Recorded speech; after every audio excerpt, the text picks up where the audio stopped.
মূলত আমাদের আলোচনার বিষয়বস্তু ছিল সম্প্রতি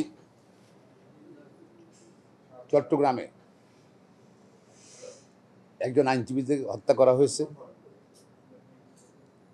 এবং ইসকন নামে একটা মৌলবাদী সংগঠনের যেভাবে দেশ নিরাপত্তা বিঘ্নিত করছে, বিশেষ করে আদালতে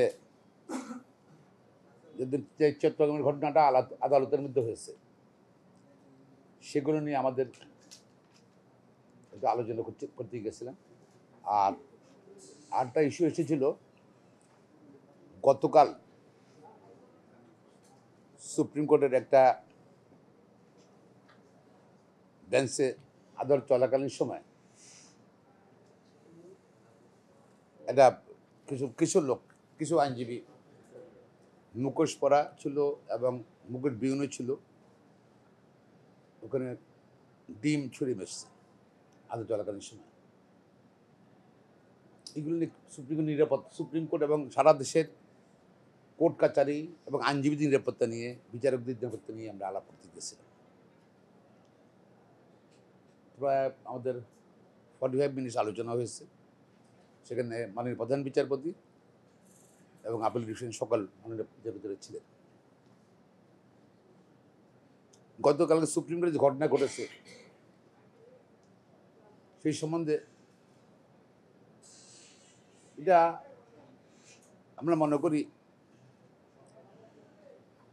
যে আলোচনা আসছে যে চট্টগ্রামের ঘটনার সঙ্গেই ধারাবাহিকতা একটা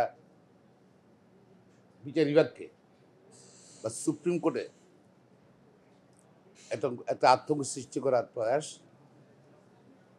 একটা ইনসিডেন্ট শুধু সুপ্রিম কোর্ট নয়, বাংলাদেশের বিচার ব্যবস্থার প্রতি কিন্তু আমি মনে করি একটা হুমকি। মাননীয় প্রধান বিচারপতিও তার উদ্বেগের কথা জানিয়েছেন, আপিল ডিভিশনের মাননীয় বিচারপতি উদ্বেগের কথা জানিয়েছেন। এবং এই ব্যাপারে আলোচনায় যে আসছে সেখানে সিসিটিভি ছিল, কারা মুখোশ পরা ছিল, যেহেতু পরিচিত লোক হলে মুখোশ পরে থাকলে হচ্ছে তাকে চিনে যাবে। এখন অনেকে মুখোশ খুলে ফেলছেন, সেটার বেসিসে অবশ্যই এটা কঠিনভাবে দেখা হবে, তাদের বিরুদ্ধে ব্যবস্থা গ্রহণ করবে। এটা আমরা সবাই একমত, তারা ছিলাম, সবাই একমত হয়েছে প্রধান বিচারপতির সঙ্গে। এই জন্য আমরা একটা তদন্ত কমিটি করব এবং তদন্ত কমিটি তো কোর্টে আরও লয়ার ছিল, পাশাপাশি সিসিটিভির ফুটেজও আছে।